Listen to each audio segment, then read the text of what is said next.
The high-frequency welding machine induction coil quickly generates heat to melt the copper welding wire and achieve seamless welding.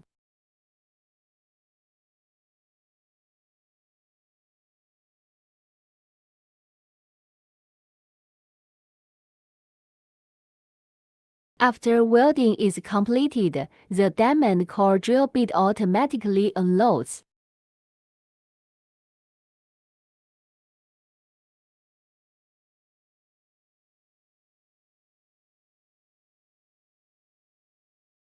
After welding is completed, we can see that the welding point is very flat and firm.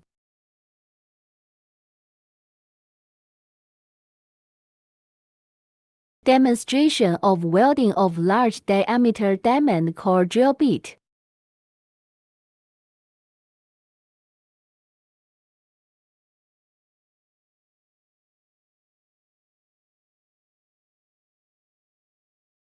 To ensure the quality of welding, the operator uses a torque wrench to test with a value of 20 N.